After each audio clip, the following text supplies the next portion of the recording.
Ah, can you feel it? It is the season of horror, where old movie footage gets unpacked. I can bring out my cringy Krautisch accent, and the smell of badly integrated green screen smoke effects hangs thick in the air. That is why I have moved my entire production to the old cartoon graveyard, where only the most dead of dead animated intellectual properties lie. Because what is creepier than a cartoon that no one except the creepy side of the internet remembers? Ah, fuck, I just realized I need to explain the Warner Brothers TV animation renaissance of the 90s. So you know the Warner Brothers, right? Of course you don't. Nobody does. Maybe you would have if they kept the name One Skull Laser.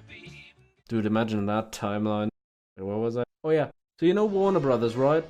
You know, big studio from the Burbank and the Burr State who made the Looney Tunes and also this. I'd walk 1,000,000 miles for one of your smiles on my knee. Well, in 1990, Tom Rüger from Rügen and the guy who made Schindler's List decided to make a bunch of really good cartoons. Wait till they get to the creamy filling. Which nowadays serve as the religious pantheon for that mystical race of underground-dwelling troglodytes known as people who grew up in the late 80s, early 90s. And also Batman the Animated Series dropped in and stole the show by being still the gold standard for Batman media. Come on, Arnie. Do the right thing. For yourself. For your son. For me, your little brother. Michael. But that is only the bright side of the story. Because on the other hand, there's also stuff that didn't make it past one season, like Barking, scratching, frisbee catching, presidential pets. That's us! this. So, is any good reason for why I'm reviewing it then? Apart from it giving me the opportunity to make jokes. So wild it off!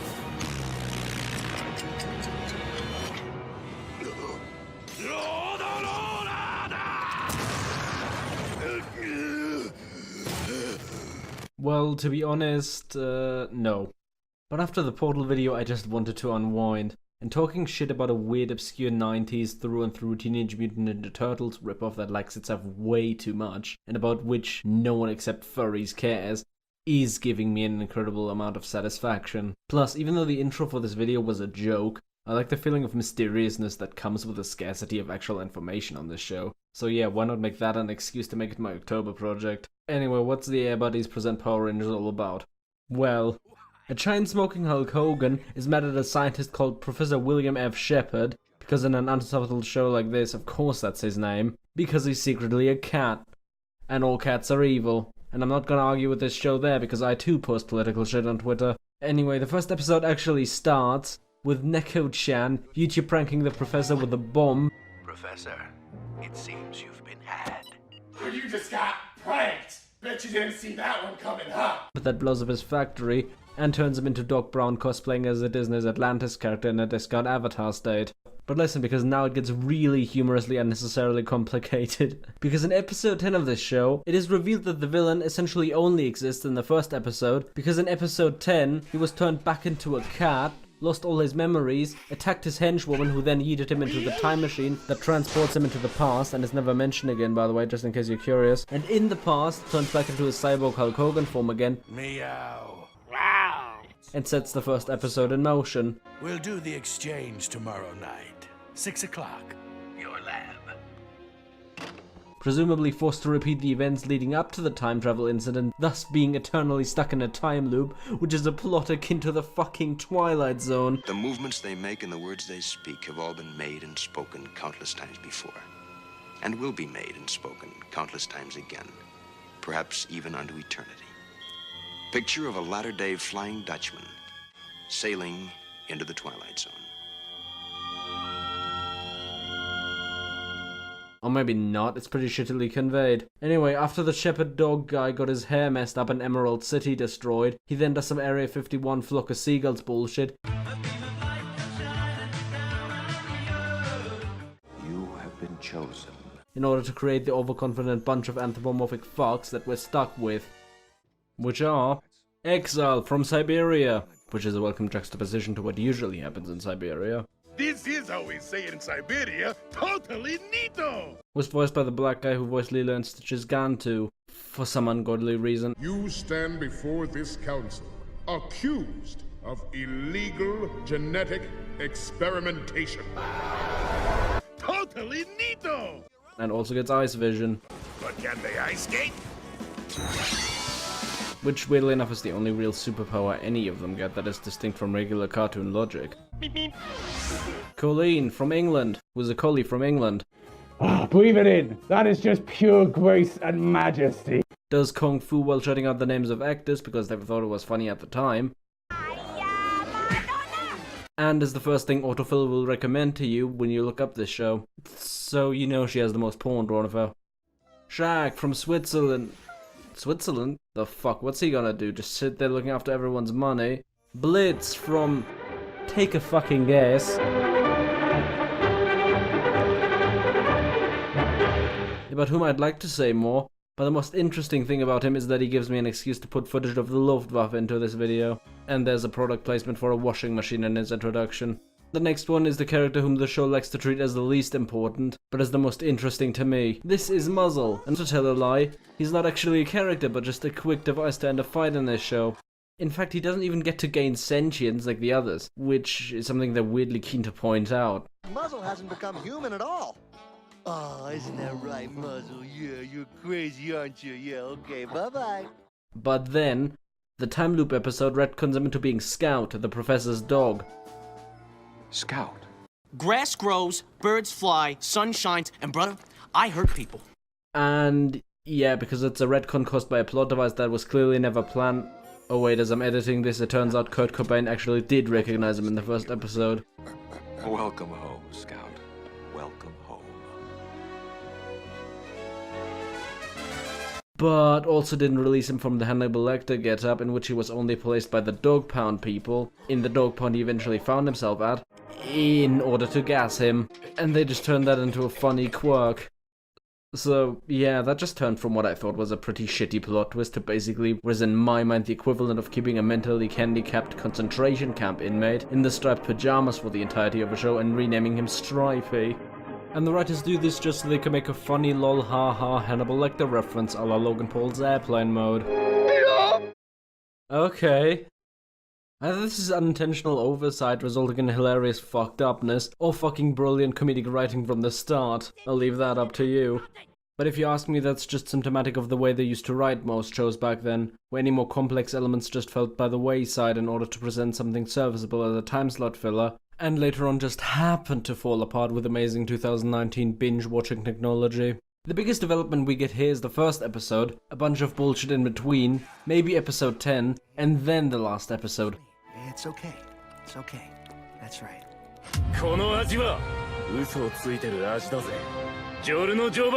But at that point, why bother developing the main plot that you set up as a big thing if to you that's unimportant compared to teaching children that hyper-intelligent talking dogs are the best pets or whatever? Deep inside every dog is a road rover.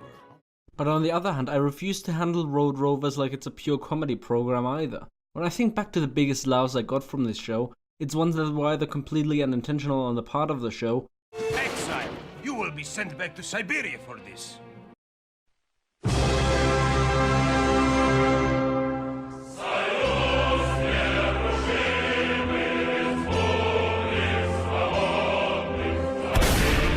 Or pretty crummy jokes that I laughed at for different reasons. I would find great enjoyment biting them on the tushies. It's time to kick gum and chew ass, and I'm all out of ass. Damn. And yeah, humor is subjective, but this isn't fucking dead baby jokes. Most of the humor here is Animaniacs type of humor spliced into a superhero show. The EPA's not gonna like this. You're just a wealth of commentary today, aren't you? Just trying to stay topical. You know, ripped out of the day's headlines. And I'd say it's out of place, and with the animation just screaming at points, please stretch me more, please have more fun with me. It's jarring that Cristiano Ronaldo never goes full freakazoid and marries the two, thus balancing it going nowhere plot-wise. And that's what I've been saying both on the topics of humor and story. I could easily see someone using the concepts of the show to write something better with them. Take this one for example. The only reason they're even... That's us! That is so they can have a bullshit Slumdog Millionaire, no pun intended, thing in the first episode, where each one is either living on the street, about to be gassed, a junkyard dog, or the worst fate of all, perfectly content as the pet of a Swiss shepherd, to literally living in the front yard of Schloss Bellevue or equivalent. We'll play some more tomorrow, Hunter. Right now. I did not have sexual relations with that woman. In the last 20 seconds of the episode. And it's entirely not needed. They could have easily made it so that the fire hydrant base is their permanent residence, and nothing about this show would have changed. In fact, during the first half of the first episode, that's kind of what they're implying. But then they sort of go back on that. For your services, I will give you each 3 meals a day, a weekly bath, and a carpet by the fire where you can sleep. Enjoy your new homes as the pets of world leaders. But even more perplexingly, the whole thing in the first place of them being from different countries is never used for anything. Neither for jokes, nor for funny character moments. In the end, the only one that feels like a parody of their own country's national stereotype is the purebred all-American protagonist.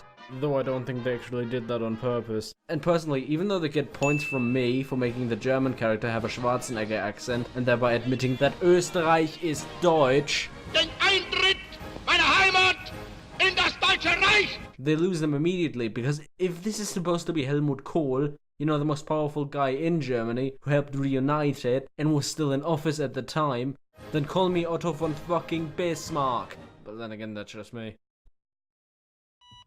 Rovers doesn't walk the fine line between clever and childish that other shows at the time managed to walk so gracefully. What it does is that it imitates a heart monitor hooked up to someone who just ran a marathon. So it's either trying too hard to be clever and amusing for teens using dated pop culture references. I love being Easy Rider. I am born to be Wild Dog Man. Or trying too hard to be childish with all this dog shit. I was born at an early age, went to obedience school, and flunked paper training. So, watch your step. My passions include chasing the mailman, squeaky toys shaped like bananas, and not sizzling shanks of fatty pork. Nummy.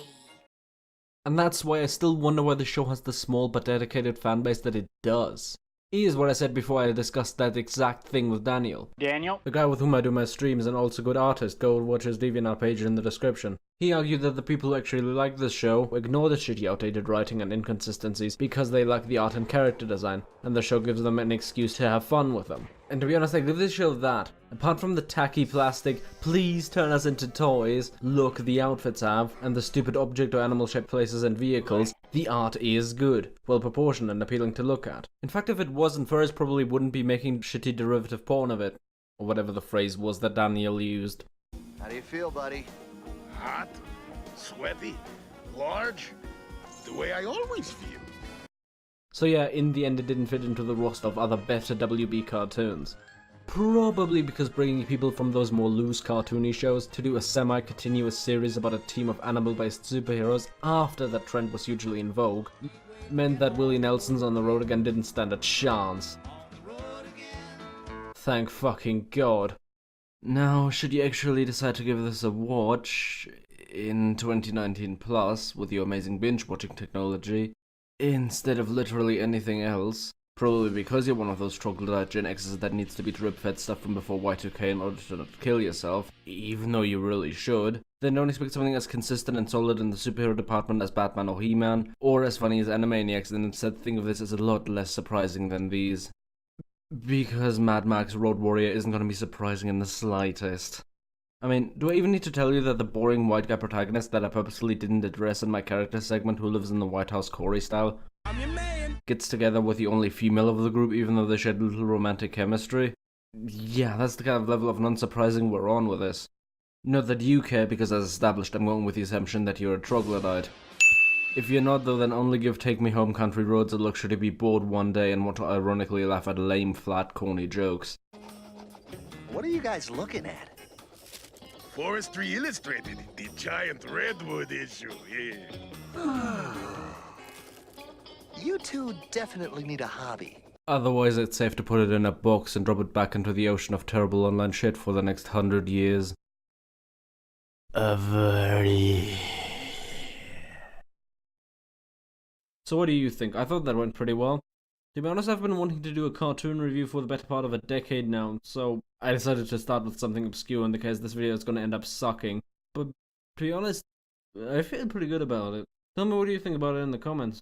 If you think this was a waste of time or ever, just be glad you don't live in a dimension where I reviewed We're Back, a Dinosaur Story. That's a boring ass shit movie. Welcome to New York City.